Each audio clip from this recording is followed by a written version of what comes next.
Long Voyage Back, page 35. It is getting real. Frank flung his lanky body back and forth across the end of the ferry dock at Crisfield with an impatience unusual even for him. Everything was running late. Traffic had been so bad going out to LaGuardia that afternoon that the 25-minute drive had taken over an hour, and he'd arrived 10 minutes after his plane was supposed to have taken off. But LaGuardia was a madhouse and his plane was delayed 40 minutes, so he made it. Then it was delayed another half an hour on the runway waiting takeoff. The long line of taxiing planes reminded him of sailors outside a Bangkok whorehouse. So he'd arrived in Salisbury almost an hour late, taken an agonising 30 minutes to rent a car, so much for O.J. Simpson flying through the airport, and finally made it to Crisfield after 9 o'clock in the evening. And no vagabond! When he'd inquired at the marina, it had taken him so long to find some of a message from Neil that he figured he'd missed the last ferry to Tangier Island. The damn woman said only that Neil was becalmed at Tangier and to take the ferry.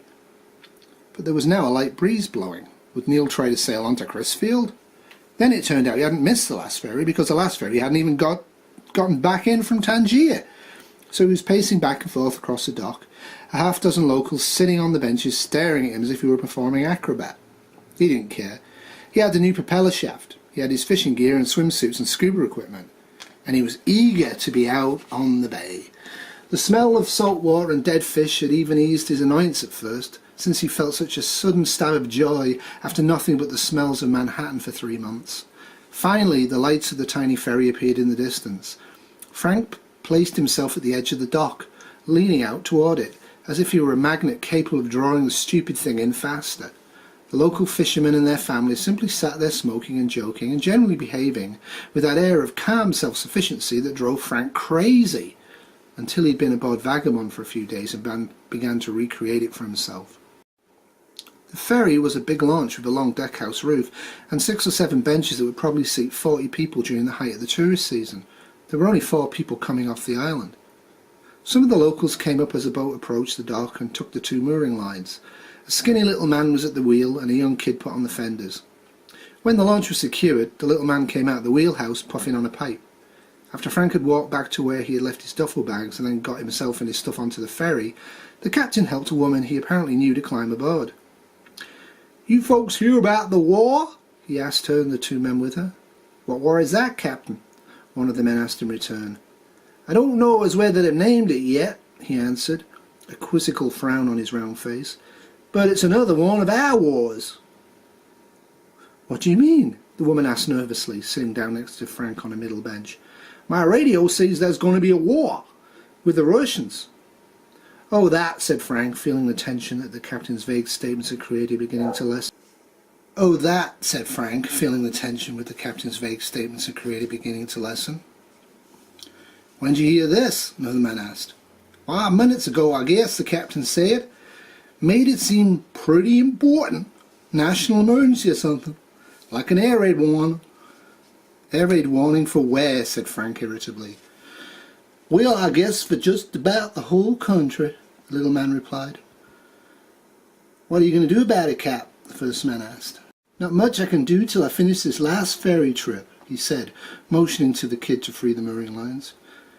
"Has anyone been killed yet?" the woman asked.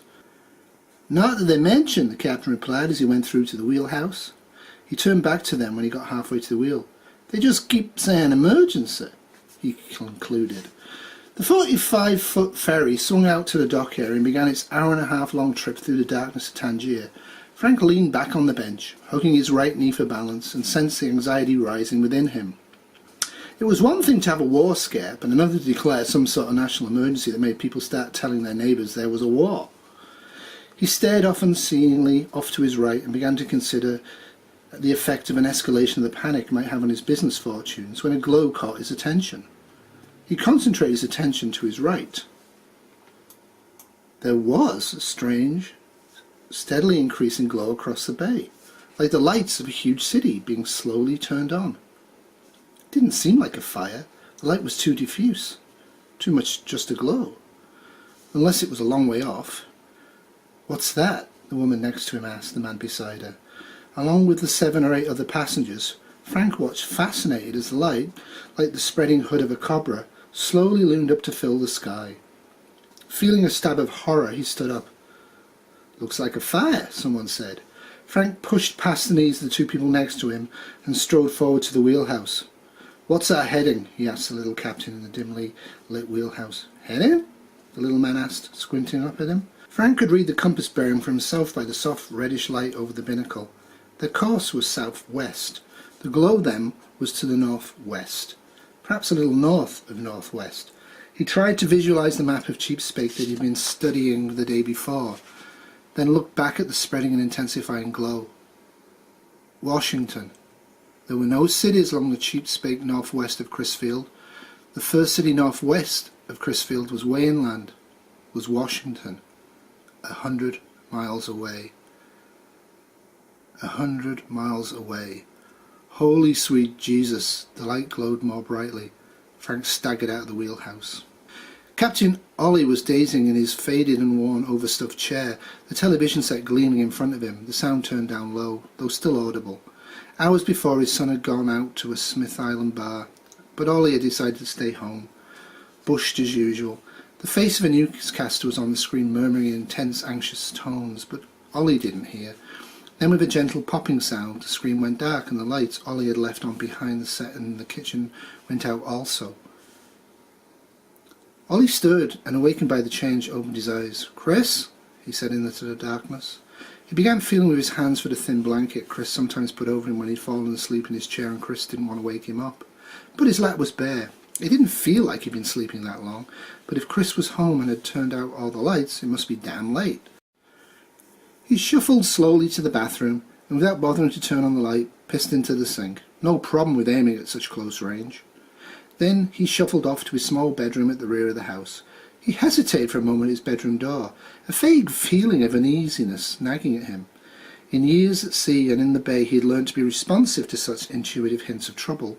But he was in his own little house, anchored solidly to Smith Island, which was anchored less solidly in Cheapsake mud. It was the moonlight streaming in the bedroom window that bothered him, but he couldn't tell why. He was old and he was tired.